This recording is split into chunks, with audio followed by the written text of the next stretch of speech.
your hands on Batman, drop into McDonald's, where Batman Returns is on a dramatic series of 32-ounce collector cups with fine, crispy Bat Disc lids straight from the movie. You can pick up a large drink in one of 6 superhero collector cups at a special price when you buy any extra value meal. Because what you want is what you get at McDonald's today.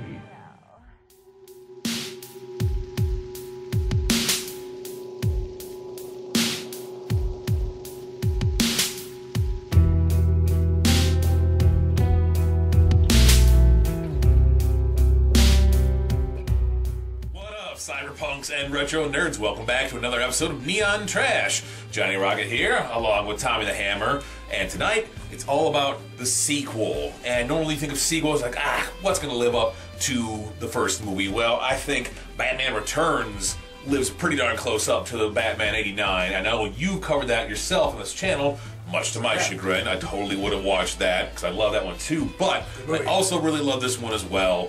I love DeVito and Michelle Pfeiffer are awesome in this. Tommy Boy here is gonna dig up that trailer. Y'all gonna peep that shit. And then when we get back, you'll know our opinion on Batman Returns. From the sewers of Gotham, a new villain emerges. From the rooftops, the perfect enemy comes to life. I am Catwoman. And the only one who can save this city is a creature of the night. Michael Keaton. What do you want? Danny DeVito. You don't really think you'll win, do you? Michelle Pfeiffer.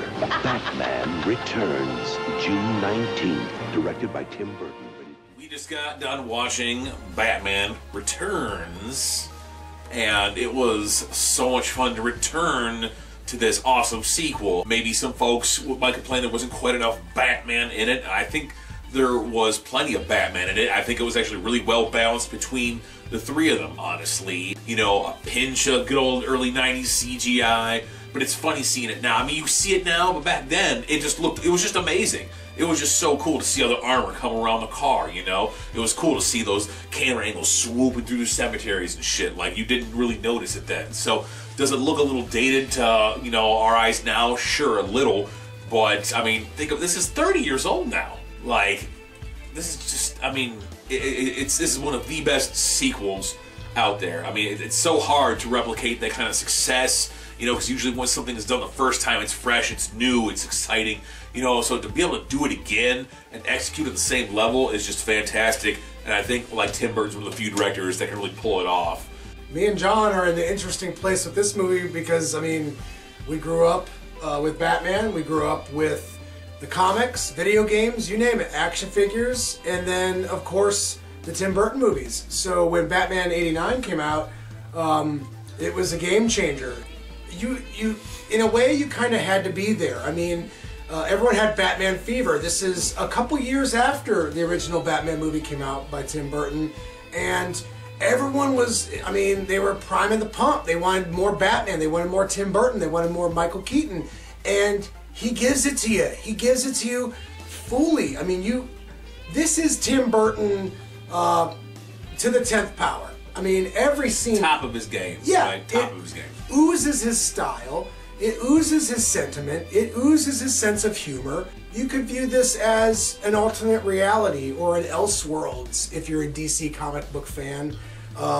Because, I mean, this is Tim Burton's perspective of Batman post-Batman '89, and he's having fun with it, he's running with it. This is more of a Tim Burton movie, I would say, than a Batman movie, but it's also a damn good Batman movie at the same time. So I love this film, and it definitely holds a special place in my heart. I know John's heart. Like I said, we grew up with this shit. I mean, this is my old original VHS copy. I've delved into my VHS archives for y'all tonight to pick out one of my favorites. It's a rare treat, man. One other thing I want to talk about is, yeah, you mentioned that, like, there's 3 main characters, but there's also the 4th. You got, you know, Christopher Walken, who is like another intricate, intimidating villain amongst all these other characters, and Tim Burton somehow manages it. I mean, it makes him feel like the real bad guy, you know? Like, you have... Max Schreck. You feel for the Penguin and Catwoman characters, like they really get like a raw deal. you know, so that you have some sympathy and empathy for them. But like, yeah, Shrek is just, I mean, he is like the quintessential like evil, scheming, conniving businessman, like just like a horrible dude. Like, you just hate this guy. Yeah, you know, he's like Gotham's Lex Luthor in a way. And he does fill that role in this very much, and it's, I don't know. I mean, it's such a complex tale. Like, I can see where people would complain about, you know, losing Batman in it, but like, this is the sequel. Like, we've already had Batman. The first one was Batman, and it was about him. Yeah. You know, so to, you know, introduce, you know, the next few characters in the story, like, obviously this is what you want. Like Tom was saying, the hype at the time was insane. You know, I mean, I had, you know, Batman the video game for Nintendo. I had a Batcave set with a Batman and Joker figures. Yeah. Like, I had a radio-controlled Batman, my Batmobile. Like, it was insane, right? Like, the stuff was everywhere. There was the cups you can get from like Burger King or McDonald's or some shit or whatever. Like, it was absolutely insane. Like, yeah, and this movie really delivered on that hype. Did star count. So, for a star count, I mean, this is probably not going to come as much of a surprise to you guys, but for, you know, the flaws it may show after 30 years are completely washed away by nostalgia for me. So I'm going to give this 10 stars. Oh my folks. Goodness. So the Batman first one 89 is a 10, and I think this follows up, and it is just as good, in my opinion. Like I said, any flaws it looks, you know, you could see nowadays is completely covered up by nostalgia for me, because seeing this the first time back in the day, it was amazing. And you didn't notice CGI back then. Like, it was so rudimentary. Yeah. Like, it was just, I don't know, it was just awesome. You're swept up in the story. Yeah. So you're you know, you're suspending your disbelief very easily here to go along with it. So, I mean, and that was so cool to me. So, 10 stars. 10 stars. I kind of put this on the same level as Teenage Mutant Ninja Turtles 2.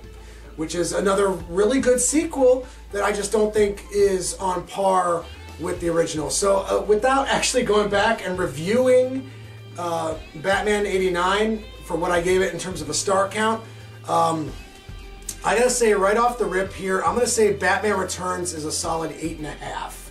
Yeah. Well, guys. Anyway, folks. I hope we've been informative. Until the next time, tune in to Neon Motherfucking Trash.